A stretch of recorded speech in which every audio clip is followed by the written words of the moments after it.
Next, I will be speaking about some legal and governance issues when dealing with these kinds of projects.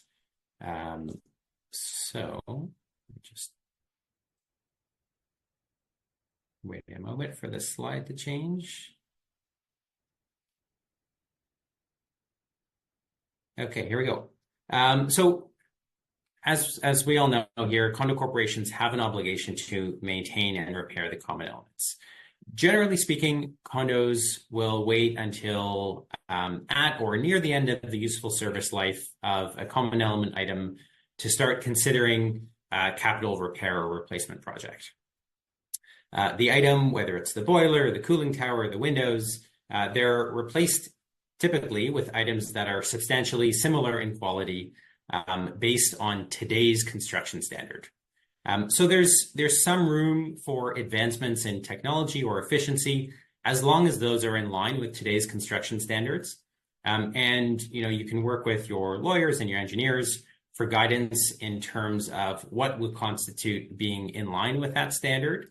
But often making significant improvements in terms of the energy retrofits we're discussing here today, those would be considered replacing with something over and above today's construction standard. This type of work tends to be more expensive, at least at the outset in terms of the initial capital costs. And so there's a possible immediate impact on the budget and unit owners in terms of the common expenses.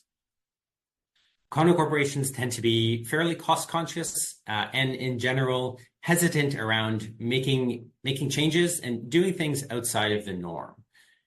We have a board of directors who are responsible for managing the corporation and for governing and for making decisions on behalf of the owners. So there really does tend to be a hesitation around doing anything outside of the norm or that might cost owners more money on the front end. So when it comes to decision making by the board, what are some of the key considerations that we're thinking about? One is, can we use the reserve fund for these kinds of improvements? And the answer to that is no. The Condo Act limits the use of the reserve fund to major repairs and replacements of the common elements. So again, if we're replacing with something in line with today's construction standards, yes, we can fund that from the reserve fund. But if we're making an improvement or an upgrade, that needs to be funded through the operating fund. One thing to keep in mind here, though, is that it's just the delta, the difference in the cost that needs to be funded from the operating fund. So if the cost to replace a boiler with a comparable one is $1 million, but a more energy efficient one is $1.2 million, the operating fund just needs to cover that additional $200,000. So that's really important to keep in mind when we're considering what the requirements are for making these kinds of decisions. And because we're talking about making improvements, the decision to proceed with these kinds of projects doesn't necessarily just fall within the board's purview, as it would for more standard repairs and replacements. The answer depends in part on how the project is going to be funded. Generally, if the corporation is going to be making a capital outlay to fund the improvement portion, the owners are likely going to have to be involved in some capacity in the decision-making process. So let's consider that in some greater detail.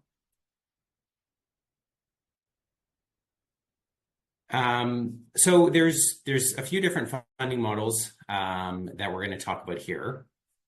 And they all have different sort of approvals or notice requirements that we need to consider because we can't use the reserve fund for these kinds of improvements. So if you're a condo corp that is lucky enough to have sufficient operating surplus in their operating funds to fund an energy efficiency upgrade, then you're in the fortunate position of not having to ask owners for any more money for the work. So that's one significant hurdle out of the way. Another option is a special assessment, but this tends not to be a particularly popular option, having to go to the owners and asking for a whole bunch of money. Corporations can borrow money for these kinds of projects. This would require a bylaw authorizing the borrowing, which would be 50% plus one of the owners needed to approve the bylaw. And Graham Banks is going to be talking a little bit more about the financing later on. And then the last option is where the corporation doesn't actually pay any of the initial upfront costs for the improvement, or they only pay a portion of them. And the project is funded either fully or partially through the energy savings over time.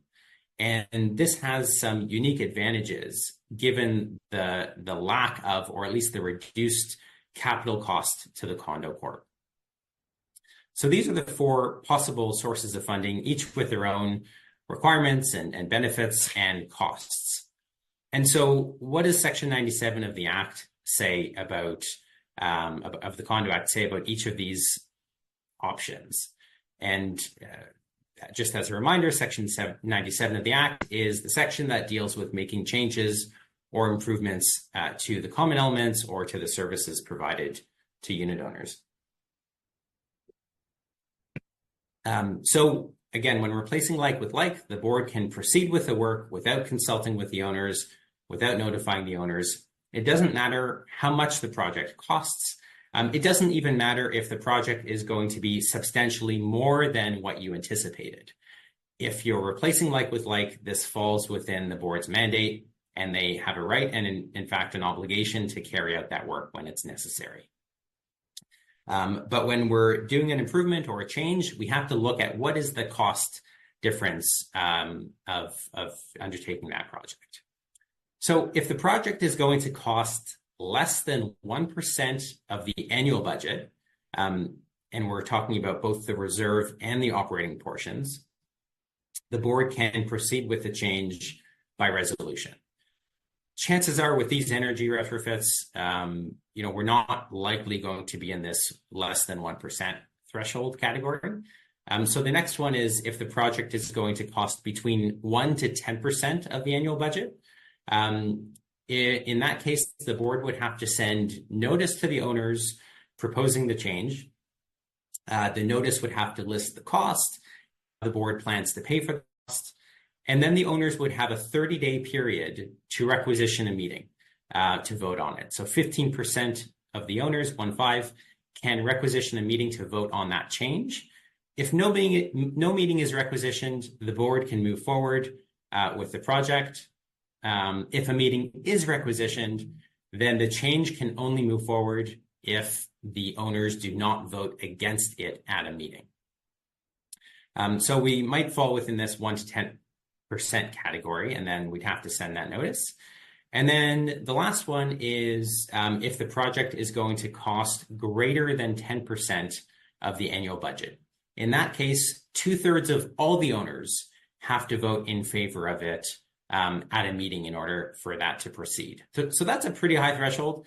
Owner apathy tends to be pretty high in condos. So getting 2/3 of all the owners of the units to vote in favor of something can be really challenging. It's not impossible, with the right communication and education to garner enough support, but it certainly is challenging. And so tying it back to the four sources of funding that we talked about, the operating surplus, the special assessment, the borrowing, we'll need to consider the cost to determine which threshold applies and whether it's notice or approval of the owners that's required. And then the last option we are considering is where there's no capital cost or a reduced initial capital cost for the improvement, and that cost is paid by the energy savings over time. So Matt is going to speak a little bit more to how this option works, but for now I'll comment on how Section 97 applies to it.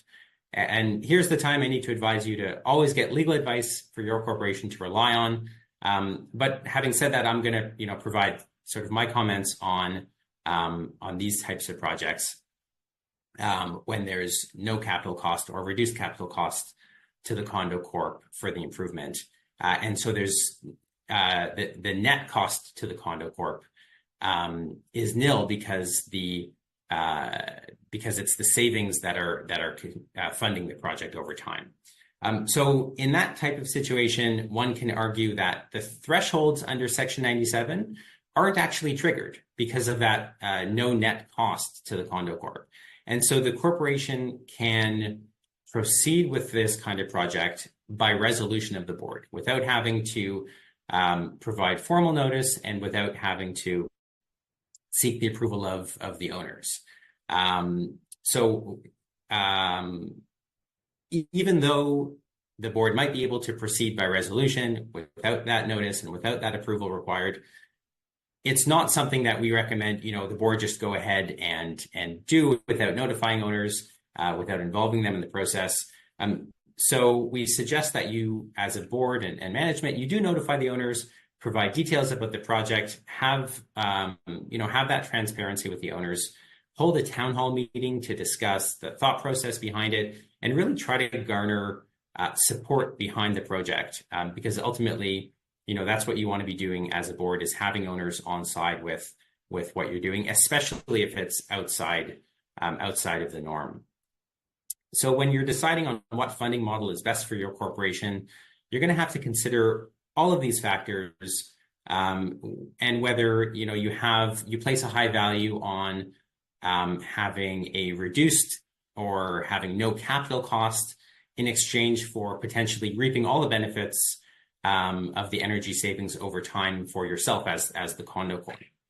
And so lots of things to sort of factor into that decision-making process.